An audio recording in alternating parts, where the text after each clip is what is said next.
6.25 전쟁이 발발한 지 75년이 되었고 그 전에 남북이 분단된 지는 80년이 되었습니다. 이제 우리나라에는 해방 이후에 혹은 전쟁 이후에 태어난 인구가 압도적으로 많이 있습니다. 한 나라 안에 식민지 백성으로 태어난 사람, 전쟁의 폐허와 가난한 후진국 시절에 태어난 사람, 또 고도성장기에 중진국에서 태어난 사람, 풍요로운 선진국에서 태어난 사람이 동시에 함께 대한민국 국민으로 살아가고 있습니다. 이제 고도의 압축 성장으로 산업화와 민주화를 동시에 이루어서 2차 세계대전 이후에 전 세계 유일무이한 국가 발전을 이루었다고 하는 이러한 평가를 듣고 있습니다.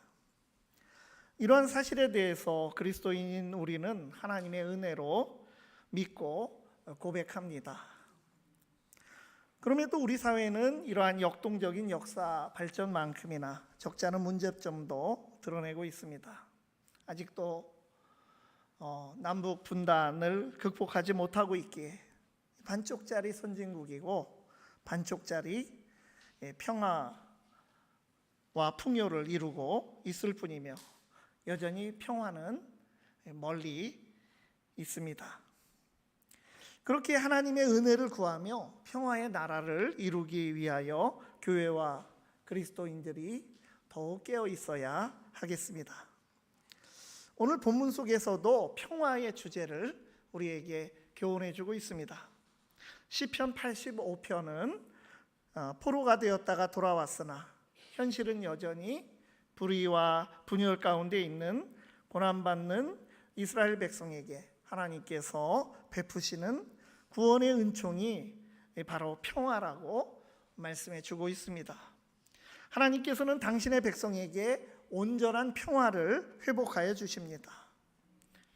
개역 개정판 성경은 평화가 화평으로 주로 나오고 있습니다. 오늘 본문 8절에도 보면 내가 하나님 여호와께서 하실 말씀을 들으리니 무릇 그의 백성 그의 성도들에게 화평을 말씀하실 것이라. 그들은 다시 어리석은 대로 돌아가지 말지로다. 이 시인은 하나님 여호와께서 무슨 말씀을 하시든지 내가 잘 듣겠습니다, 이렇게 자세를 가다듬고 귀를 기울이고 화평의 말씀을 들었습니다. 여기서 화평을 말씀하신다, 화평을 선포하신다라는 이 부분을 새번역 성경은 하나님께서 평화를 약속하신다라고 번역했고, 공동번역 성경은 평화를 주신다라고 번역했습니다. 그런데 하나님이 베푸시는 그 평화의 은총을 받는 백성의 마땅한 자세, 성도의 자세에 관해서도 이 8절은 함께 말씀하였습니다. 다시 어리석은 대로 돌아가지 말지로다. 이 희망의 말씀이 현실이 되기 위해서는 하나님을 멀리하고 죄에 빠지는 망령된 대로 되돌아가지 말아야 한다는 것입니다.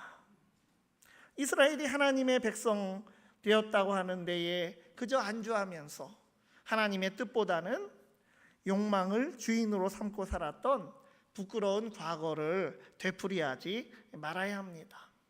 어긋난 길로 갈 때마다 하나님께서 정말 올바른 길로 인도하시기 위해서 참 여러 번 받아주시고 회복하여 주시고 충분한 기회를 주셨습니다.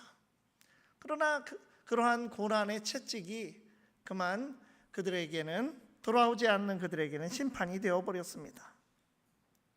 그래서 이 고난이라고 하는 것이 우리에게 있었을 때 성숙한 반응이 무엇입니까? 당신의 백성들을 더욱 성숙하게 하시고 제자리에 돌려놓고자 하시는 하나님의 초대에 우리가 바르게 응답해야 하는 것입니다. 하나님이 은혜로 선물해 주시는 이 평화를 인간은 겸손한 믿음으로 받아야 합니다. 평화의 하나님 나라, 평화의 교회 공동체, 또 분단을 극복하고 평화의 민족을 이루는 사명을 우리에게 하나님께서 주셨습니다. 우리가 누리고 이루는 평화는 어떠한 평화입니까? 이 첫 번째로 하나님께서는 그리스도 안에서 평화를 주셨습니다. 평화를 원하지만 안타깝게도 진정한 평화를 얻지 못하는 근본적 이유는 무엇입니까? 바로 인간의 죄 때문입니다. 하나님께서 창조하신 모든 피조물은 창조주 하나님의 다스리심 아래 있을 때에 참 자유와 평화를 누릴 수 있습니다. 그러나 인간이 하나님을 배반하자 즉시 그 자유와 평화를 잃게 되었고, 그때부터 평화가 깨지고 원죄의 비극이 시작이 됩니다. 하나님과 평화가 깨짐으로써 인간과 인간 사이의 평화도, 그 관계도 깨지고 다른 피조물과의 평화도 깨지고 말았습니다. 그러므로 근본적으로 인간에게 진정한 평화는 오직 하나님과 인간을 가로막고 있는 죄 문제를 해결하고 하나님과 올바른 관계를 이루고 회복하는 데서 오는 것입니다. 그러하기에 하나님께서 예수 그리스도를 평화를 주시는 평화의 왕으로 보내주셨습니다. 이것을 메시아의 오심을 예언한 이사야 9장 6절 말씀이 증언하였습니다. 평강의 왕이다. 예수님 메시아를 여러 말로 표현할 때에 평강의 왕이라는 말이 그 안에 들어 있습니다. 베드로가 백부장 고넬료 집에서 설교하기를 예수 그리스도께서 화평의 복음을 전하셨다고 하였습니다. 인류에게서 평화를 빼앗아간 그 죄의 문제를 해결하러 이 세상에 오신 분이 바로 예수 그리스도이십니다. 예수님께서 인간으로 오셔서 죄인된 우리를 대신하여 십자가에 못 박혀 죽으심으로 하나님과 우리 사이를 가로막은 죄를 해결하시고 평화를 이루어 주셨습니다. 그래서 예수님을 믿고 하나님과 평화를 이룬 사람은 어떠한 문제를 마주하게 되더라도 두려워할 필요가 없습니다. 우리가 물질의 문제, 건강의 문제, 관계의 문제든 우리를 놀라게 하고 근심하게 하는 것이 그 무엇이든 간에 우리는 주님이 주신 참 평화 안에 있음으로써 요동하지 않을 수 있는 분명한 근거를 가지고 있는 것입니다. 하나님께서는 구원받은 하나님 나라 백성인 제자들을 향해서 복이 있다고 하시면서 예수님께서 하신 그 산상수훈의 말씀에서 하나님 나라 백성인 제자들을 향해서 무엇이라고 하셨습니까? 그 복 있는 자는 화평하게 하는 자라고 하는 것을 말씀하여 주셨습니다. 마태복음 5장 9절에 화평하게 하는 자는 복이 있나니 그들이 하나님의 아들이라 일컬음을 받을 것이며, 평화를 이루는 사람은 복이 있는 자이며 하나님의 아들이라 일컬음을 받을 것이라고 축복의 말씀을 우리에게 주셨습니다. 이미 평화의 복을 받은 하나님 자녀의 삶이고 그 삶은 화평하게 하는 사람이 될 것이다 라고 말씀하여 주셨습니다. 하나님께서 정말 거저 주시고 홀로 이루어 놓으신, 그래서 우리는 그저 하나님의 은혜로 얻은 평화, 그 하나님과의 평화에 감사하며 더 나아가서 평화의 증거가 되는 우리 삶이 되도록 우리가 결단할 수 있기를 바랍니다. 두 번째로 우리는 평화를 심고 가꾸는 자가 되어야 합니다. 하나님의 은총을 받은 자로서 우리는 그 은총에 올바른 반응을 보여야 할 책임이 있습니다. 오늘 본문 9절 말씀에 진실로 그의 구원이 그를 경외하는 자에게 가까우니 영광이 우리 땅에 머무르리이다 라고 했습니다. 하나님을 경외하는 자에게 구원이 임합니다. 그런데 그 구원이 8절에서 무엇이라고 했습니까? 평화를 말씀하신다. 평화를 선포하신다. 평화가 임하는 것이, 그것이 구원입니다. 하나님의 영광이 우리 사는 땅에 머무를 때에 우리에게 그 구원이 임하고 평화가 임하는 것입니다. 아기 예수가 이 땅에 태어났을 때 천사들의 찬송이 무슨 말이 있습니까? 하나님의 영광이 땅의 평화와 함께 머문다라고 했습니다.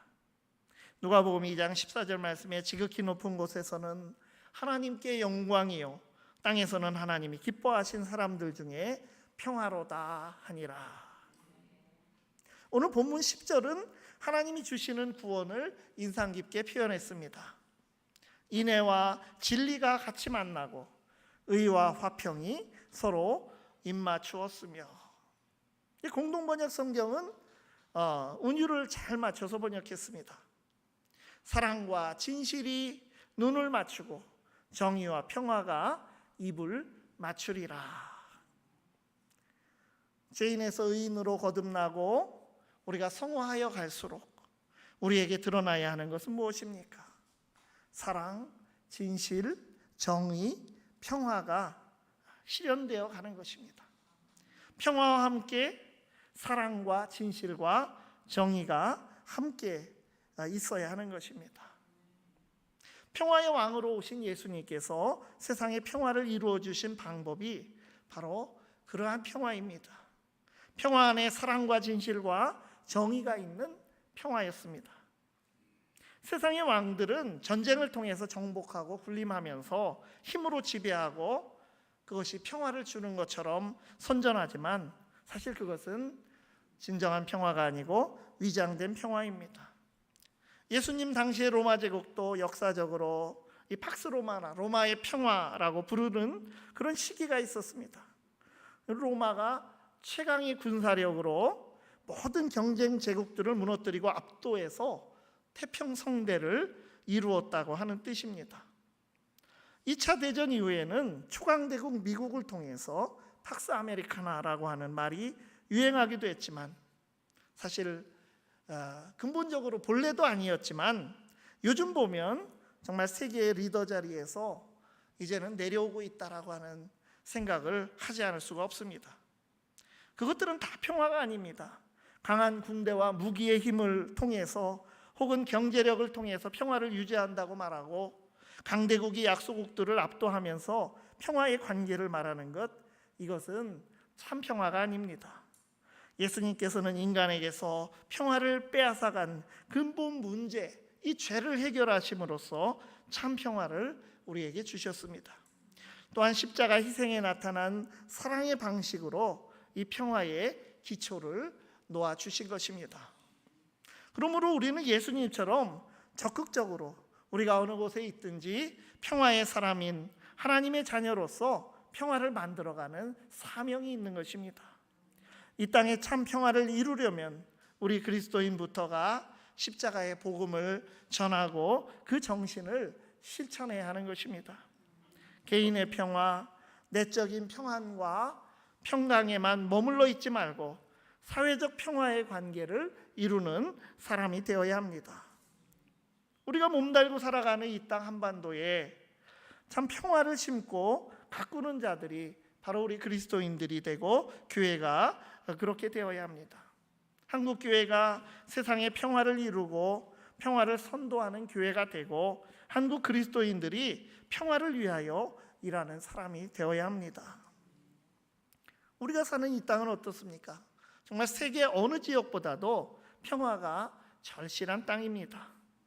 남북 분단과 동족 상잔의 비극으로 남북이 원수가 되어서 이 땅 위에서 정의와 평화의 가치는 왜곡되어 있습니다.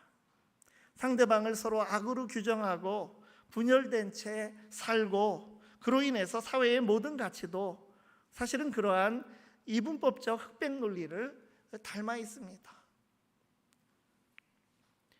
다양한 가치가 존중받지 못하고 한동안은 독재와 권위주의가 지배하는 그러한 삶을 우리가 살아왔고 특히 북녘 땅은 지금도 인권이 없는 거대한 과목과도 같이 되어 있습니다.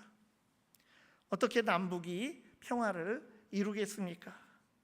우리 그리스도인들과 교회가 평화의 복음을 들고 평화가 당장 눈앞에 보이지 않더라도 우리 사회에서 남과 북 사이에서 또 세계를 향해서 묵묵히 평화를 심고 가꾸는 자들이 되기를 바랍니다. 세 번째로, 정의가 없는 평화는 참 평화가, 좋은 평화가 아닙니다. 정의와 평화는 함께 가는 것입니다. 우리 10절을 다시 보면 인애와 진리가 같이 만나고 의와 화평이, 정의와 평화가 서로 입맞추었으며, 이 마치 남녀가 가까운 관계가 되는 모습의 비유로 하나님께서 우리에게 주시는 선물들을 표현하고 있습니다. 우리에게 이루어 주시는 구원은 사랑, 진실, 정의, 평화가 그 구원의 내용이 됩니다. 12절을 보면 이러한 은총을 좋은 것을 주신다라고 표현했습니다. 여호와께서 좋은 것을 주시리니 우리 땅이 그 산물을, 그 열매를 내리로다. 하나님께서 좋은 것, 구원을 주시고 우리는 이 땅에서 그 열매를 맺어가게 됩니다. 그 좋은 열매들은 바로 사랑, 진실, 정의, 평화입니다.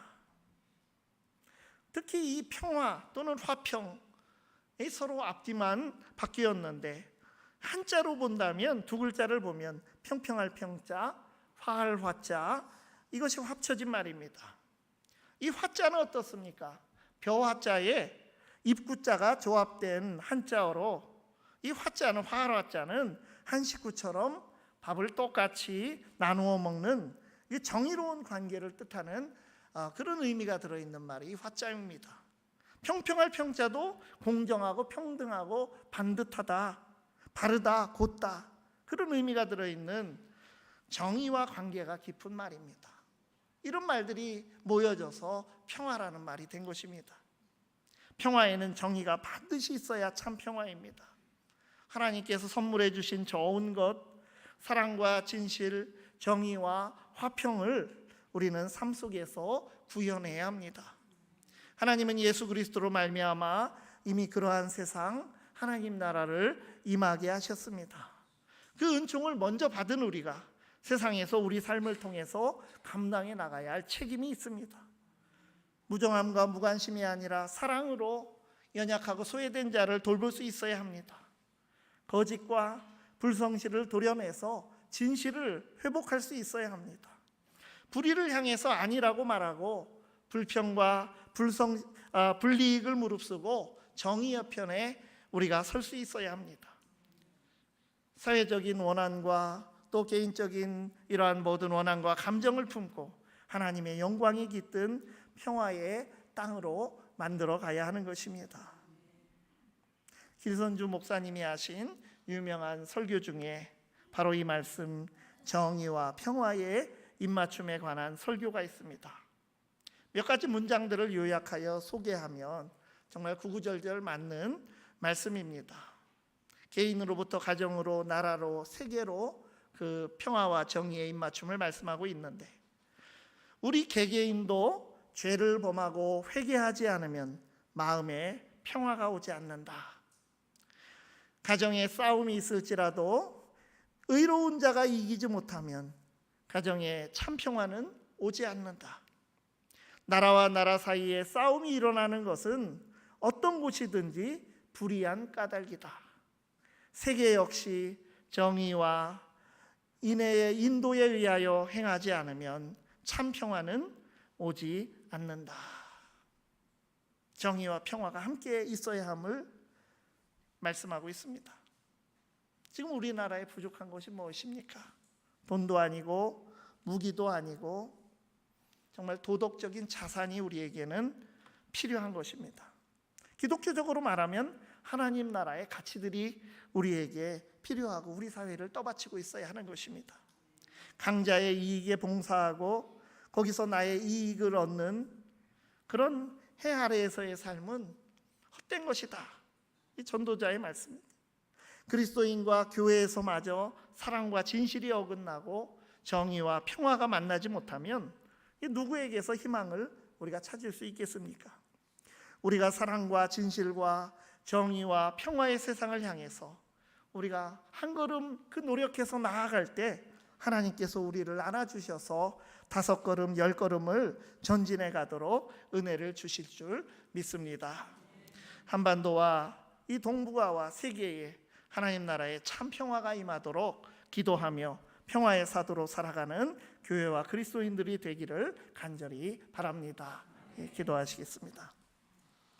인자하시고 진실하신 하나님, 죄사함의 은혜를 주시고 평화를 주시기 위하여 우리 주님께서 죽으셨지만 여전히 이 땅에는 분열이 있고 세상의 전쟁의 소식이 그치지 않는 이 시대를 살아가고 있습니다.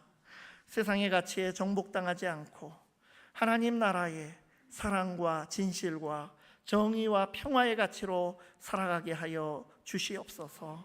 평화를 위하여 한 알의 밀이 되게 하여 주시옵소서. 예수님 이름으로 기도드리옵나이다. 아멘.